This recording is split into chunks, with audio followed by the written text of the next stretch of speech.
జై శ్రీమన్నారాయణ. పరిపప్రచ్ఛ. విశ్వామిత్రుడు దక్షిణ దిక్కుడు చేసిన తపస్సుకు త్రిశంకువు ద్వారా విఘ్నం కలిగింది. తన ఆహ్వానాన్ని గౌరవించి వచ్చిన ఋషులందరితో నా తపస్సుకు ఘోరమైన విఘ్నం కలిగింది, వేరొక దిక్కుకు వెళ్ళి తపస్సు మళ్ళీ చేస్తాను అని అన్నాడు. వెంటనే బయలుదేరి పశ్చిమ దిక్కులో విశాలమైన తపోవనములో శ్రేష్టమైన పుష్కర క్షేత్రమునందు విశ్వామిత్రుడు తపస్సు చేయడానికి నిశ్చయించుకున్నాడు. ఆ క్షేత్రంలో కందమూలాల్ని ఫలాల్ని తింటూ ఎవరి చేత పాడు చేయడానికి శక్యము కానటువంటి తపస్సులు చేస్తున్నాడు. ఆ కాలంలో ఇక్ష్వాకు వంశంలో అంబరీషుడు అనే ధార్మికుడు అయోధ్య నగరాన్ని పరిపాలిస్తున్నాడు.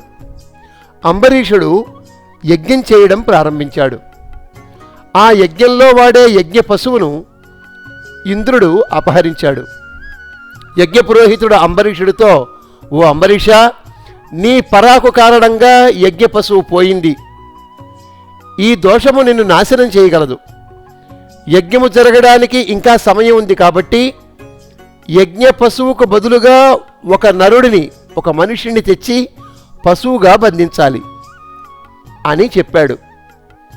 పురోహితుని మాటలు విని అంబరీషుడు కొన్ని వేల గోవులను బదులుగా ఇచ్చైనా సరే యజ్ఞ పశువుగా ఒక నరుడిని తేవాలని చాలా దేశాలు, వనాలు, ఆశ్రమాలు తిరుగుతూ భృగుతుంగము అనే పర్వత సానువుల దగ్గరికి చేరాడు.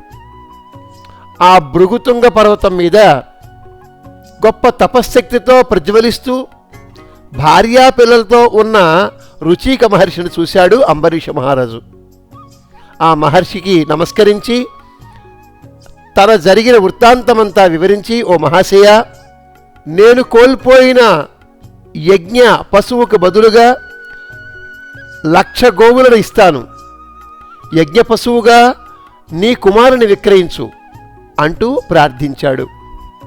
రుచీకుడికి 3 కుమారులు. అంబరీషుని మాట విని రుచీకుడు తన ప్రథమ సంతానంపై కదా మమకారంతో పెద్దవారిని అమ్మడానికి నాకు శక్యము కాదు అన్నాడు. భార్య తన ఆఖరి సంతానం చిన్న కుమారుడిపై గల మమకారంతో 3వ కుమారుణ్ణి అంగీకరించలేదు. తల్లి తండ్రి అలా పలకగానే మధ్యవాడైన సునస్సేపుడు లేచి, మా తల్లిదండ్రులకు నన్ను అమ్ముట అభ్యంతరము లేదు అన్నది స్పష్టము. ఓ రాజా అంబరీష, నన్ను నీతో తీసుకొనిపో అని స్వయంగా అంబరీషునితో బయలుదేరాడు. అంబరీషుడు సునస్సేపునికి బదులుగా 1,00,000 గోవులను రుచీకుడికిచ్చి సంతోషంతో సునస్సేపుడు రథంలో ఎక్కించుకుని తన రాజధానికి బయలుదేరాడు. మధ్యాహ్న సమయానికి పుష్కర క్షేత్రం చేరాడు. కాస్త విశ్రమించాడు. అంబరీషుడు విశ్రాంతి తీసుకుంటుండగా సునస్సేపుడు అక్కడ తపస్సు చేస్తున్న విశ్వామిత్రుడిని చూశాడు. ఈ విశ్వామిత్రుడు సునస్సేపునికి మేనమామ.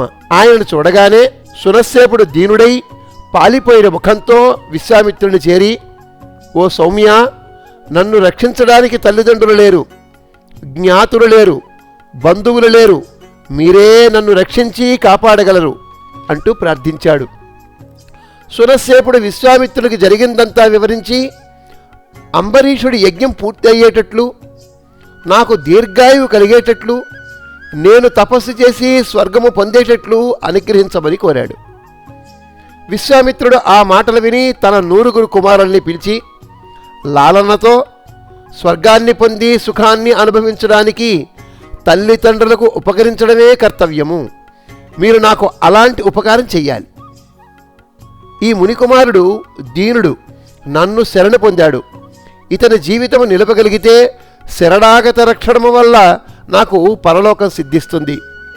కాబట్టి మీరంతా సుకృతులు, ధర్మనిరతులు కనుక మీరు అంబరీషుని యజ్ఞ పశువులుగా ఉండి బాలుడైన సునస్సేపును రక్షించండి, అగ్నికి తృప్తిని కలిగించండి. మీరు నా మాట పాలిస్తే సునస్సేపుడు బ్రతకడం, యజ్ఞము నిర్విఘ్నంగా సమాప్తి అవ్వడం, దేవతలు తృప్తి చెందడం జరుగుతుంది అని అన్నాడు విశ్వామిత్రుడు తన 100 మంది కుమారులతో. జై శ్రీమన్నారాయణ.